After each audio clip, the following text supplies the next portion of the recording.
तुम प्रेम की भीख क्यों मांगते हो? जरा सोचो, जिस प्रेम को भीख में मांगना पड़े वह प्रेम क्या प्रेम होगा?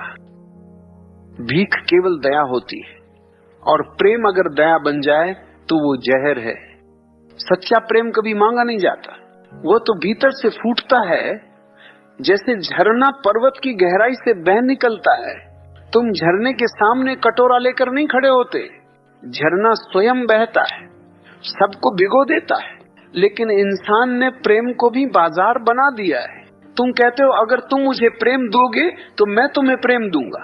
ये सौदा है, ये लेन देन है, ये प्रेम नहीं, ये गुलामी का खेल है। प्रेम तो तब है जब कुछ पाने की चाह ही न हो। ध्यान से सुनो, जो प्रेम की भीख मांगता है वह गुलाम बन जाता है, और जो प्रेम देता है वो मालिक बन जाता है। और मालिक और गुलाम के बीच प्रेम नहीं होता, केवल सत्ता होती है। जहां सत्ता है वहां स्वतंत्रता नहीं, जहां स्वतंत्रता नहीं वहां प्रेम नहीं। पति पत्नी को बांधता है, पत्नी पति को बांधती है। वे कहते हैं हम प्रेम करते हैं, लेकिन उनका प्रेम शर्तों से भरा होता है। एक दूसरे पर अधिकार, स्वामित्व, डर, और स्वामित्व जहां है प्रेम वहीं मर जाता है। कभी गौर से देखो, जब तुम प्रेम की भीख मांगते हो तो तुम्हारे भीतर गहरी भय की छाया होती है। तुम डरते हो कहीं दूसरा तुम्हें छोड़ न दे, तुम डरते हो कहीं वो किसी और की ओर न चला जाए। ये भय प्रेम नहीं, ये तो कैद है। प्रेम का असली स्वरूप स्वतंत्रता है। प्रेम तभी प्रेम है जब उसमें कोई शर्त न हो, न मांग, न सौदा, न डर, सिर्फ एक सहज बहाव। जैसे नदी बहती है, जैसे हवा चलती है, जैसे फूल खिलता है और अपनी खुशबू लुटा देता है। लेकिन तुमने देखा है, लोग प्रेम के नाम पर एक दूसरे से भीख मांग रहे हैं। मुझे छोड़कर मत जाना, मेरे बिना मत रहना, मेरे अनुसार चलो। ये सब प्रेम नहीं, ये डर की भाषा है। डर कभी प्रेम नहीं बन सकता, डर केवल बंधन पैदा करता है।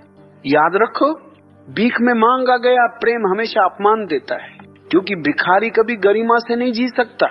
भिखारी हमेशा मालिक की दया पर जीता है, और प्रेम अगर दया बन जाए तो वो आत्मा को विषाक्त कर देता है।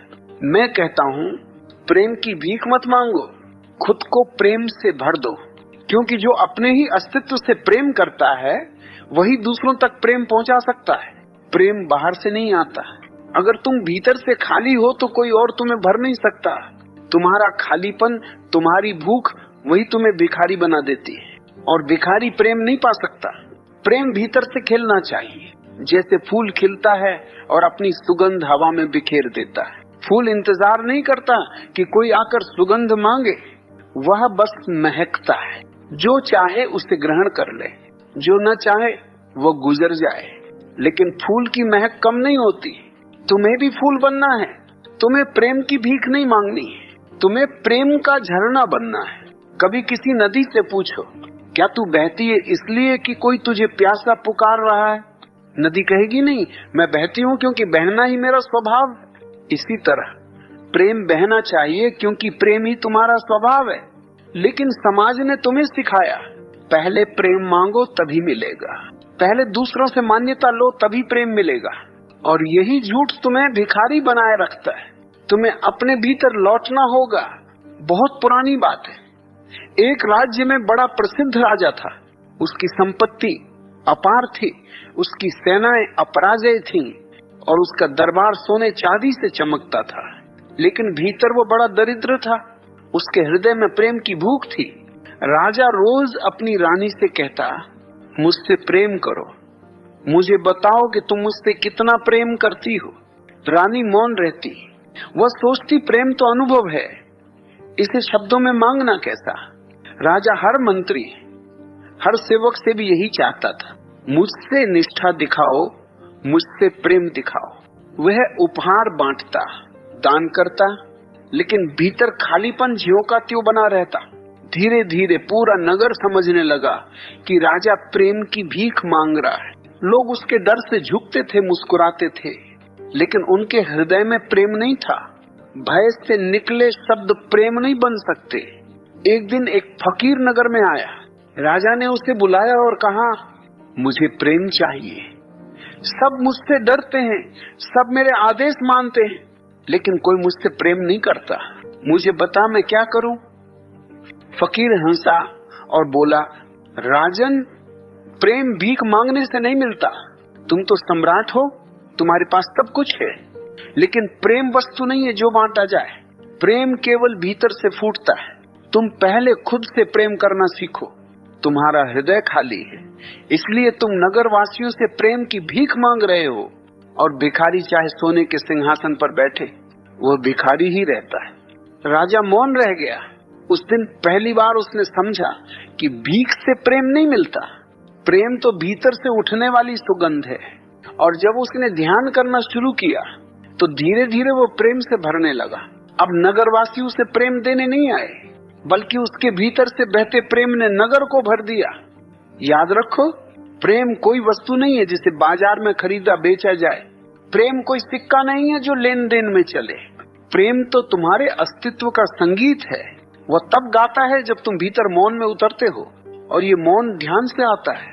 ध्यान तुम्हें दिमाग से निकालकर हृदय तक ले आता है, और जब तुम हृदय में पहुंचते हो तब प्रेम अपने आप उमड़ पड़ता है। फिर वो भीख नहीं रहता, वह करुणा बन जाता है। मैं कहता हूँ, सच्चा प्रेम साहस है। उसमें कोई गारंटी नहीं, उसमें जोखिम है, लेकिन वही प्रेम जीवन को अर्थ देता है। जब तुम प्रेम की भीख मांगना छोड़ देते हो, तब पहली बार प्रेम जन्म लेता है। तब प्रेम गुलामी नहीं, स्वतंत्रता बन जाता है। तब प्रेम तृष्णा नहीं, करुणा बन जाता है। और जब प्रेम करुणा में बदलता है, तब वह केवल मनुष्यों तक नहीं रहता, वह वृक्षों तक फैलता है, पक्षियों तक पहुंचता है, नदी झरनों तक, पूरे अस्तित्व तक बह जाता है। याद रखो, प्रेम कभी दरवाजे खटखटा कर नहीं आता, वह भीतर की चुप्पी में खिलता है। और जब वो खिलता है तो वही तुम्हें परमात्मा तक ले जाता है। इसलिए मैं कहता हूँ, प्रेम की भीख मत मांगो, प्रेम को भीतर खोजो, खुद को प्रेम से भर दो। और जब तुम भर जाओगे तो तुम्हारे चारों ओर प्रेम का महासागर बहने लगेगा। और तभी तुम पहली बार जानोगे कि प्रेम क्या है।